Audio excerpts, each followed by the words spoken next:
જંબુસર તાલુકાના નિવૃત્ત કર્મચારી મંડળની વાર્ષિક સાધારણ સભા અને સન્માન સમારંભ BAPS મંદિર ખાતે યોજાયો। જંબુસર BAPS મંદિર ખાતે તાલુકાના નિવૃત્ત કર્મચારી મંડળની વાર્ષિક સાધારણ સભા અને સન્માન સમારંભ કંબોય અધિષ્ઠા વિદ્યાનંદજી મહારાજની અધ્યક્ષતામાં યોજાયો હતો, જેમાં પૂર્વ ધારાસભ્ય સંજયસિંહ સોલંકી, કિરણભાઈ મકવાણા, મંડળ પ્રમુખ, ઉપપ્રમુખ, અધ્યક્ષ, મહામંત્રી સહિત ઉપસ્થિત રહ્યા હતા।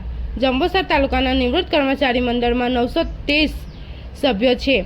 પેન્શન મંડળની સ્થાપના 1978માં કરવામાં આવી હતી અને દર 2 વર્ષે વાર્ષિક સાધારણ સભાનું આયોજન કરવામાં આવે છે, જે અંતર્ગત BAPS મંદિર ખાતે વિના સહકાર નહીં ઉદ્ધારના સ્લોગન સાથે સાધારણ સભા અને સન્માન સમારોહ વિદ્યાનંદજી મહારાજના અધ્યક્ષ સ્થાને યોજાયો હતો, જેમાં માજી ધારાસભ્ય સંજયસિંહ સોલંકી, કિરણભાઈ મકવાણા, પ્રમુખ AS સૈયદ, ઉપપ્રમુખ જીતુભાઈ મકવાણા, અધ્યક્ષ હિરુભાઈ પદ્યાર, મહામંત્રી પ્રમોદભાઈ કાપડિયા સહિત ઉપસ્થિત રહ્યા હતા।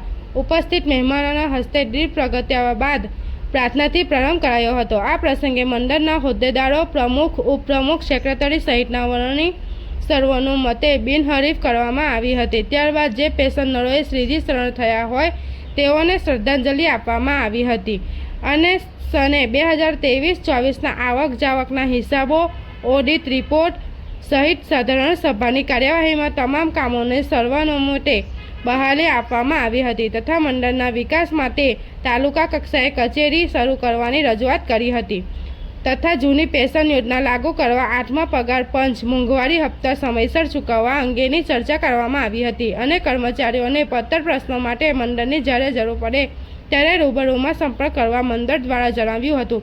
આ પ્રસંગે જે પેન્શનરોએ સભ્યોની ઉંમર 70 વર્ષ પૂર્ણ કરેલી હોય તેવા પેન્શનરોનું સન્માન ઉપસ્થિતોના હસ્તે કરાયું હતું। આ પ્રસંગે કારોબારી સભ્યોના સહિત મોટી સંખ્યામાં ભાઈ બહેનો હાજર રહ્યા હતા। રિપોર્ટર દિવાન નજીર। દેખેલો આ પોતાનો મારો પ્રસંગ છે એટલે હું તમને કહું, મારી પાછળ જ રાવજીભાઈ સાહેબ ગુજરી ગયા, બધા કદાચ મોટે ભાગના બધા જાણતા હશે, અને બીજા દિવસે કાપડિયાજી, જીતુભાઈ અને સૈયદભાઈ બંને બાપુ 3 જણા આવ્યા।